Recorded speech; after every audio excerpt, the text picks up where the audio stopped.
प्राचीन संसार में जब मानवता समृद्ध हो रही थी, क्षत्रिय वर्ग अत्यधिक अत्याचारी हो गया।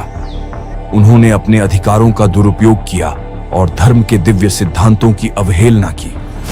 विष्णु, जो सृष्टि के संरक्षक हैं, ने इस असंतुलन को देखा और ब्राह्मण योद्धा परशुराम के रूप में अवतार लिया ताकि वे विश्व में पुनः धर्म की स्थापना कर सकें। एक भाग्यशाली संध्या ऋषि जमदग्नि और उनकी पत्नी रेणुका के आश्रम को एक दिव्य आभा ने घेर लिया। इस पवित्र संगम से एक तेजस्वी बालक का जन्म हुआ जो देवत्व की चमक से दमक रहा था। उसका नाम परशुराम रखा गया, जो एक दिव्य फरसा धारण कर संसार में संतुलन स्थापित करने के लिए उत्पन्न हुआ। जैसे जैसे परशुराम बड़े हुए, उन्होंने अपने पिता और स्वयं भगवान शिव के मार्गदर्शन में शिक्षा प्राप्त की।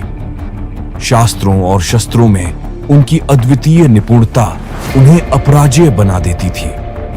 भगवान शिव ने उन्हें एक दिव्य फरसा प्रदान किया जो अपार शक्ति से संपन्न था।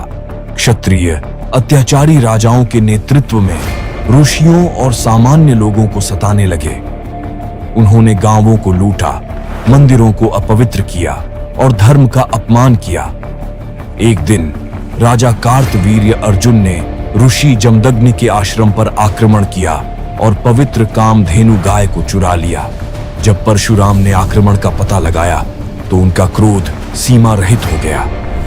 आश्रम के विध्वंस के बीच खड़े होकर उन्होंने प्रतिज्ञा ली कि वे पृथ्वी को अधर्मी क्षत्रियों से 21 बार मुक्त कर धर्म की स्थापना करेंगे। परशुराम ने राजा कार्तवीर्य अर्जुन का पता लगाया। एक भयंकर युद्ध छिड़ गया जिसमें परशुराम ने अपनी अद्वितीय कौशल और दिव्य शक्ति का प्रदर्शन किया।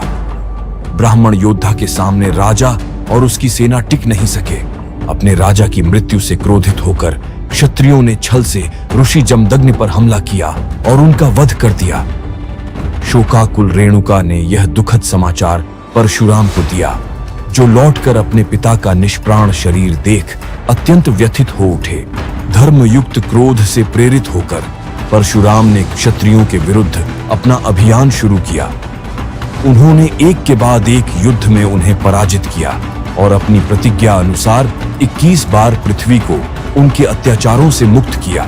अपनी विजय के बाद परशुराम ने अश्वमेध यज्ञ किया और अपने द्वारा विजित संपूर्ण भूमि को ऋषियों एवं जरूरतमंदों को दान कर दिया। इसके पश्चात वे सादगीपूर्ण जीवन व्यतीत करने लगे। वर्षों बाद परशुराम का सामना भगवान राम से हुआ, जिन्होंने भगवान शिव के धनुष को तोड़ दिया था।